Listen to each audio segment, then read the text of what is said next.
Let us pray. God, the words you speak have power, power to create, power to disturb, power to heal. Help us to hear your word today. Amen. So today we celebrate World Food Sunday. Anyone know that before they came? Such a popular holiday, right?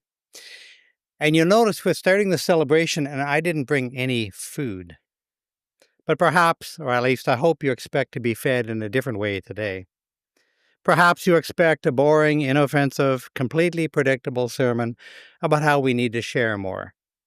But I figure you guys have heard that sermon many times already. So today we can maybe have a more interesting conversation.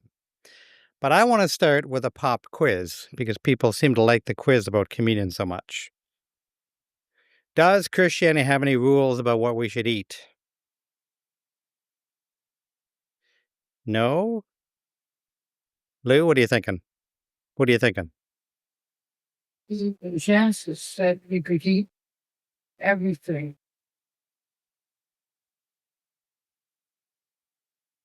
Oh, that's Genesis 2. You missed Genesis 1 that we just read.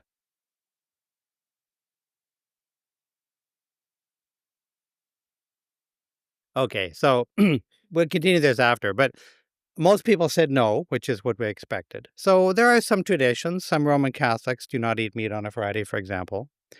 I know people who give up something for Lent, and sometimes that is a food, although usually it's a treat in my experience. But in Christianity, we do not have blanket prohibitions. Like Muslims do not eat pork. That's just a blanket prohibition. We don't have blanket prohibitions like that. I did want people to notice in Genesis 1, however, we're told we've only been given the green things, fruits and vegetables to eat. Only fruits and vegetables? That would make us vegan, right? Don't worry, I'm sure there's a translation error somewhere. Relax. But first, how many of us read the United Church magazine Broadview? Do you know that Broadview was started in 1829? That was in Methodist days, of course, and it was called the Christian Guardian. Then in 1925, when the United Church was formed, it became the New Outlook. In 1939, it became the United Church Observer, and then in 2019, it became Broadview. So Broadview is the oldest continuously published magazine in North America. And as you might imagine, they keep track of how people respond to their articles. I could say they track complaints, but they track positive feedback too. So here's another question. What one topic in all of Broadview over the last 194 years, what one topic generated the most heat? This is an easy question. Well, generated the most reactions from people writing in, threatening to cancel their subscriptions or saying great or whatever. Yeah, human sexuality and gender, which was a big deal primarily in the 80s. It's still a deal. But that was the one topic that got the most reaction from, I'm just going to say Broadview, but I mean all four of them. So that's an easy question if you've been in the United Church for a while. Here's a much more interesting question. What topic generated the second most amount of heat? Climate change? You wish. Well, actually, sort of climate change. Food. Food was the topic that generated the second amount of heat. It's harder to use a phone, you know that? And this is why I think World Food Sunday should not necessarily be boring and predictable. But I guess I should be a little more honest and say what generated all the heat was taking the word food and putting it together with the word health. Now, when I just said the word health, what did you think about? For many people, you probably thought about human health or perhaps your own physical health. That's very natural, obviously. But what connections are there between human health and food? Well, globally, 25,000 people die a day from lack of food. Approximately 2 billion people are malnourished or undernourished. And at the same time, approximately 2 billion people are overweight and obese. So clearly, food has something to do with health for sure. In North America, our dwindling health is strongly related to how our eating patterns have changed. It started, some people say, in the 1950s with drive-in restaurants, supermarkets, convenience foods. Because in the 1960s, heart disease was on the rise in North America. A quick Google search reveals that the direct and indirect costs of heart disease in Canada today are $21 billion annually. Research now strongly indicates that what we eat is actually a huge factor. The idea that health and diet are related is not new. In fact, if we go back to 400 BC, Hippocrates in 400 BC said, "Let food be your medicine, and let medicine be your food." And there's an ancient Chinese proverb that says, if you take your medicine and neglect your diet, you're wasting your doctor's time. But the answers are in, and study after study now show that when other food sources are available, eating meat, dairy, and eggs is not really healthy. The typical North American diet contributes to early death. It also contributes to reduced quality of life due to heart disease, diabetes, cancer, and other conditions. And what about these undernourished people? Well, I'm going to give you a quote from Howard Lehman, former cattle rancher and the author of the book Mad Cowboy. I won't do his Texan accent. Quote, "The fact of it is, we could feed every human being on the planet today an adequate diet if we did no more than take the feed we're feeding to animals and actually turn it into food for humans." So current research says that for the health of all humans, the overfed and the underfed, we should stop eating so much meat, dairy, and eggs. Current research actually affirms what it said in Genesis 1, that we should actually be vegan. And now that I've used the V word, vegan, here's I was trying to lean into the truth. Here's the entire truth. The Observer article that generated all the backsplash was about food and health, but it focused on veganism. The article from 2016 was called "Are Vegans Right?" I actually knew somebody on the Observer editorial board, and they said the draft title was "Vegans Are Right, Get Over It." But they decided that was too provocative, even for the United Church. Well, I'm sure that the absolute last thing you want to hear on World Food Sunday is a sermon about veganism. So let's change the subject. Let's talk about a different aspect of health. Let's talk about the health of our planet. How about climate change? I mean, we fixed that already. Who said climate change over here? There, thank you. We fixed that already, don't you remember? We all watched the movie Inconvenient Truth, and Al Gore scared us to buying more fuel-efficient cars and changing our light bulbs and all that. Well, not really, of course. I mean, yes, we are driving more fuel-efficient cars today than we used to, but globally there are way more cars on the road. And the atmosphere doesn't care about emissions per car, it only cares about total emissions, and those emissions continue to rise. And then there's that very inconvenient UN report that says that raising livestock produces more emissions than the entire transportation sector anyway.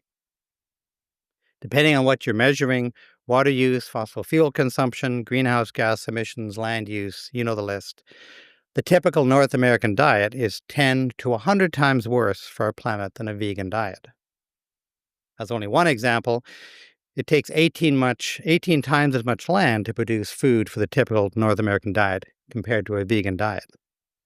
And beyond climate change, livestock is responsible for many aspects of environmental degradation, including the destruction of rainforests at a rate of about currently 1 acre per second. Even worse, not all greenhouse gases are the same. Methane, which comes from many sources but comes from livestock, is 86 times worse per molecule than carbon dioxide. That also comes from many sources, but you connect with driving your car around.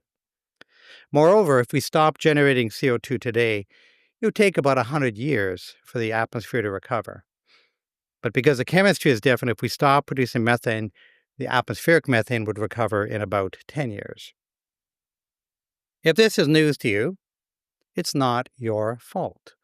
Well, you probably can't read that, but that's the Government of Canada climate change page. Go to any environmental website you like and look for their suggestions on how you can save the planet. On the vast majority of sites, including our Canadian government site, the focus is on buying new products to reduce CO2. Methane and livestock do not usually make the homepage. So methane is a larger problem than CO2, and it can be fixed more rapidly. But we only talk about CO2 because we fix that by doing something we're really good at, buying things. The methane problem can be fixed too, but it involves a change in our behavior and our attitudes and our motivation. And of course, that is always way more difficult. Author Richard Oppenlander put it this way, quote, renewable energy infrastructure, such as building solar and wind generators all over the country to reduce climate change, that's a pretty good idea. But it's projected to take at least 20 years and at least minimally $18 trillion to do it. Another solution to climate change? We could stop eating animals.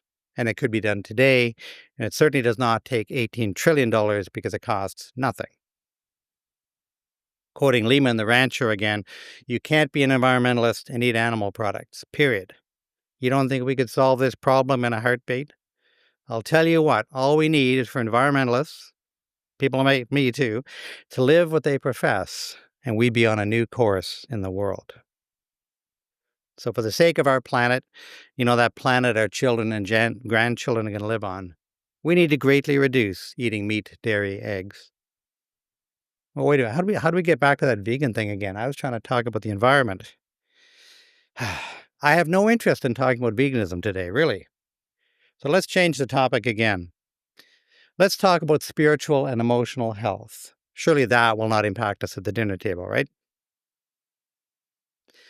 One Christian virtue, not exclusively Christian, but a Christian virtue, is a desire to be compassionate people. But what is compassion? Well, compassion is how we connect with each other. We connect with each other in deep ways when we're really free to share our own lives together and to be who we actually are. And deep sharing requires someone who cares enough to really listen, to value the other person. Listening not just for words, but listening in our hearts. That's compassion. Of course, usually compassion cannot simply listen.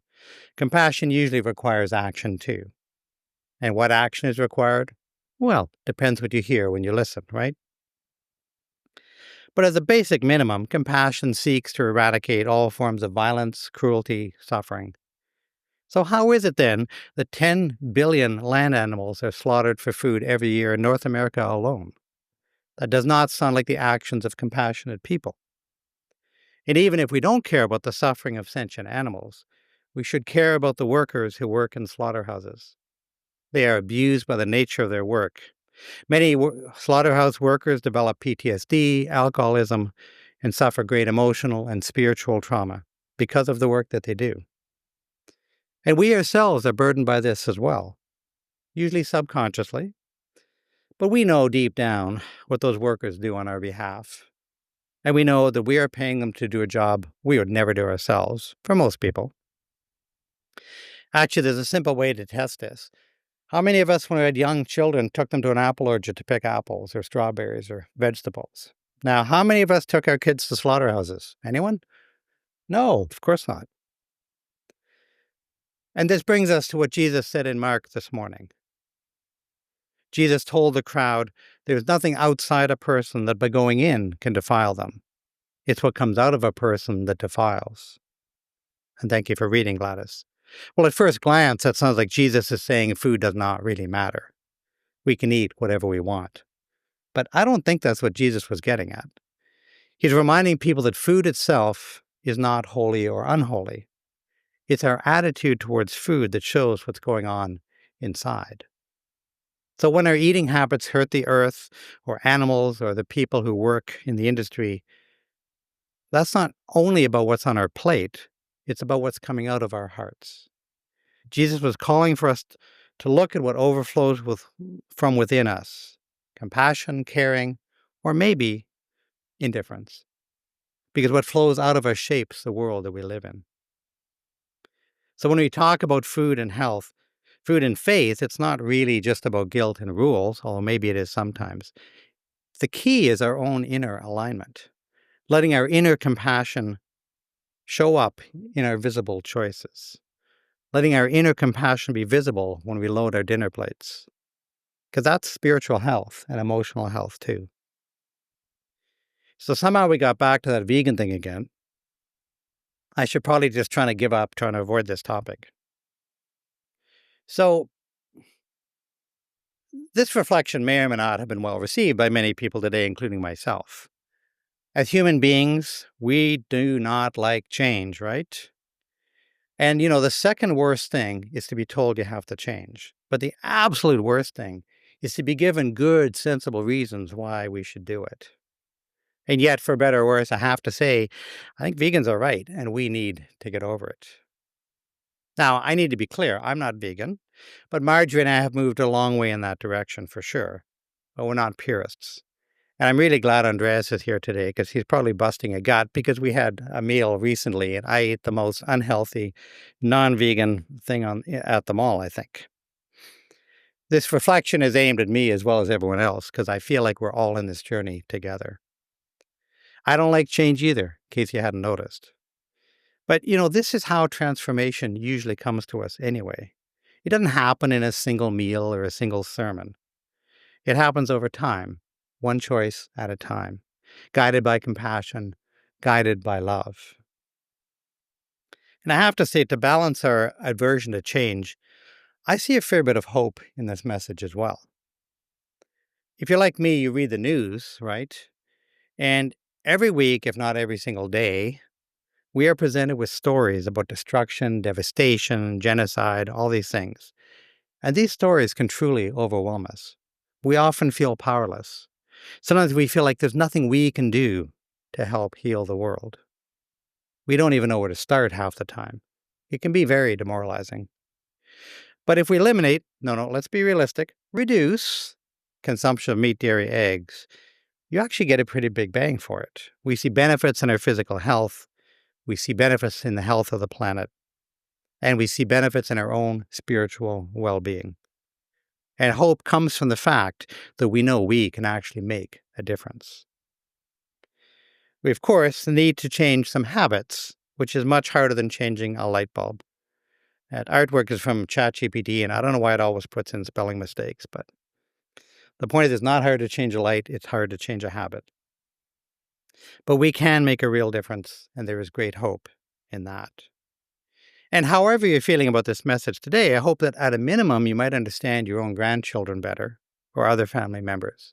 Because many people are starting to question how we eat, and we should only encourage that. You'll learn a lot from your own family. But right now, I want to return to the question we had at our pop quiz and offer a slightly more complete answer. So, does Christianity have any rules about what we should eat? Well, I think, to summarize the earlier conversation, if you think of Christianity as a religion, then no, as we said earlier, we don't really have a lot of rules about eating. But if you think of Christianity as a faith, meaning a way of living, a way of loving, a way of acting, then yeah, I think Christianity has quite a bit to say about what we eat. Because Christianity as a faith cares a great deal about human health, both for the underfed and the overfed. It cares about the health of our planet, and it cares about the spiritual and emotional health of all the animals, the human and non-human animals. Creation is a gift to us all, fruits and vegetables included. Let us learn to share wisely. Happy World Food Sunday. Amen.